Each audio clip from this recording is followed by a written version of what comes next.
ಒಂದು ವರ್ಷಕ್ಕೆ 50 ರಿಂದ 60 ಲಕ್ಷ ಆದಾಯ ಸಿಗುವಂಥ ಒಂದು ತೋಟ ಅಂದರೆ ನಂಬ್ತೀರಾ?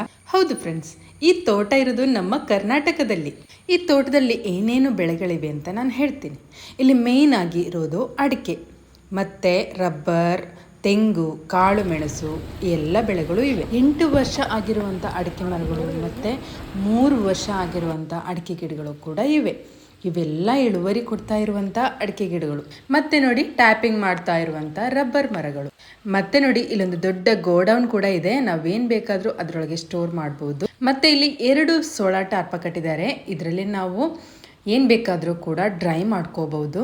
ಅಡಿಕೆ ಆಗಲಿ, ರಬ್ಬರ್ ಶೀಟ್ ಆಗಲಿ ಎಲ್ಲ ಇದರಲ್ಲಿ ಡ್ರೈ ಮಾಡ್ಕೋಬೋದು ಮಳೆ ಇರುವಾಗಲೂ ಕೂಡ. ಮತ್ತು ರಬ್ಬರ್ ಪ್ರೊಸೆಸಿಂಗ್ ಮಾಡಲಿಕ್ಕೆ ಮಿಷನರೀಸ್ ಇದೆ, ರೋಲರ್ ಇದೆ, ಎಲ್ಲ ಸಾಮಗ್ರಿಗಳು ಇವೆ.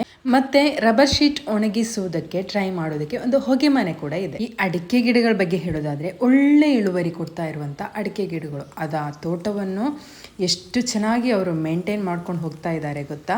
ಕರೆಕ್ಟ್ ಟೈಮಿಗೆ ಗೊಬ್ಬರ ಹಾಕೋದು, ಮಣ್ಣು ಹಾಕೋದು ಮತ್ತು ಔಷಧಿ ಸಿಂಪಡಣೆ ಕರೆಕ್ಟ್ ಟೈಮಿಗೆ, ಇವೆಲ್ಲ ಕರೆಕ್ಟ್ ಟೈಮಿಗೆ ಮಾಡ್ತಾ ಇರೋದ್ರಿಂದ ಯಾವುದೇ ರೋಗಗಳು ಕೂಡ ಈ ಅಡಿಕೆ ತೋಟಕ್ಕೆ ಇಲ್ಲ. ಮತ್ತು ಈ ಕಡೆಯಲ್ಲಿ ನೋಡಿ ಸ್ವಲ್ಪ ಅಡಿಕೆ ಗಿಡಗಳನ್ನು ಇತ್ತೀಚೆಗೆ ನೆಟ್ಟಿದ್ದಾರೆ. ಮತ್ತು ಅದರ ಮಧ್ಯದಲ್ಲಿ ಸ್ವಲ್ಪ ಮರಗೆಣಸು ನೆಟ್ಟಿದ್ದಾರೆ, ಮತ್ತು ಸುವರ್ಣಗಡ್ಡೆ ಕೂಡ ನೆಟ್ಟಿದ್ದಾರೆ, ಮತ್ತು ಸ್ವಲ್ಪ ಬಾಳೆ ಗಿಡಗಳನ್ನು ಕೂಡ ನೆಟ್ಟಿದ್ದಾರೆ.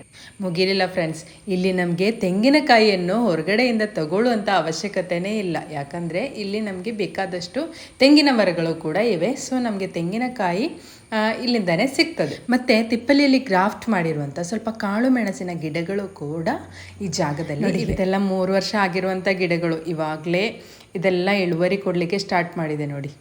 ಈ ತೋಟ ತಗೊಳ್ಳೋರಿಗೆ ಬಂಪರ್ ಆಫರ್ ಅಲ್ವಾ. ಯಾಕಂದರೆ ಈ ತೋಟ ತಗೊಳ್ಳೋರಿಗೆ ಬೇರೆ ಜಾಸ್ತಿ ಕೆಲಸನೇ ಇಲ್ಲ. ಇದರ ಇಳುವರಿ ತಗೊಂಡು ಆದಾಯ ತಗೊಂಡು ಆರಾಮಾಗಿ ಇರ್ಬೋದು. ಮತ್ತು ತೋಟ ನೋಡ್ಕೋಬೇಕಾದ್ರೆ ನೀರಿನ ವ್ಯವಸ್ಥೆ ಬೇಕಲ್ವಾ, ಅದು ಕೂಡ ಇಲ್ಲಿ ಬೇಕಾದಷ್ಟಿದೆ ನೋಡಿ. ಒಂದು ಹೊಳೆನೇ ಇದೆ ನೋಡಿ. ಇಲ್ಲಿ ನೀರು ಯಾವತ್ತೂ ಖಾಲಿಯಾಗಲ್ಲ, ನೀರು ಯಾವತ್ತೂ ಇರುತ್ತೆ. ಏಪ್ರಿಲ್ ಮೇ ತಿಂಗಳಲ್ಲಿ ಕೂಡ ಇಲ್ಲಿ ನೀರಿರುತ್ತೆ. ಮತ್ತು ಅರ್ಜೆಂಟಿಗೆ ಬೇಕಾದರೆ ಒಂದು ಬೋರನ್ನು ಕೂಡ ಇವರು ಮಾಡಿದ್ದಾರೆ. ಬೋರ್ವೆಲ್ಲಿಂದ ನೀರು ತಗೋಬಹುದು. ಆದರೆ ಬೋರ್ವೆಲ್ಲಿಂದ ಇನ್ನೂ ಕೂಡ ನೀರು ತಗೊಳ್ಳುವಂಥ ಅವಶ್ಯಕತೆ ಬಂದಿಲ್ಲ. ಹೊಳೆಯಲ್ಲೇ ಬೇಕಾದಷ್ಟು ನೀರು. ಆ್ಯಕ್ಚುಲಿ ಅವರಿಗೆ ಇದನ್ನು ಸೇಲ್ ಮಾಡಲಿಕ್ಕೆ ಮನಸ್ಸಿಲ್ಲ. ಮತ್ತು ಅವರಿಗೆ ಇನ್ನೊಂದು ತೋಟ ಇರೋದ್ರಿಂದ ಎರಡನ್ನೂ ಮೇಂಟೈನ್ ಮಾಡ್ಕೊಂಡು ಹೋಗಲಿಕ್ಕೆ ಕಷ್ಟ ಆಗುತ್ತೆ. ಅದಕ್ಕೆ ಸೇಲಿಗೆ ಇಟ್ಟಿರೋದು. ಮತ್ತು ಕೃಷಿಯೆಲ್ಲ ಇಷ್ಟ ಇರುವವರು ತುಂಬ ಜನರು ಈ ತೋಟವನ್ನು ಬಂದು ನೋಡ್ಕೊಂಡು ಹೋಗ್ತಾರೆ. ಅಷ್ಟು ಚೆನ್ನಾಗಿದೆ ಅಲ್ವಾ ಈ ತೋಟ ನೋಡಲಿಕ್ಕೆ. ಮತ್ತು ಈ ತೋಟದ ಬಗ್ಗೆ ಒಂದು ಡೀಟೇಲ್ಡ್ ವಿಡಿಯೋ ನಾನು ಮುಂಚೆ ಮಾಡಿದ್ದೀನಿ. ಅದರ ಲಿಂಕ್ ಈ ವಿಡಿಯೋದ ಕೆಳಗಡೆ ಬರುತ್ತೆ. ಅದನ್ನು ಕ್ಲಿಕ್ ಮಾಡಿ ನೀವು ಆ ವಿಡಿಯೋವನ್ನು ನೋಡ್ಬೋದು. ಕಾಂಟ್ಯಾಕ್ಟ್ ಡೀಟೇಲ್ಸನ್ನು ನಾನು ಕಮೆಂಟಲ್ಲಿ ಪಿನ್ ಮಾಡಿರ್ತೀನಿ.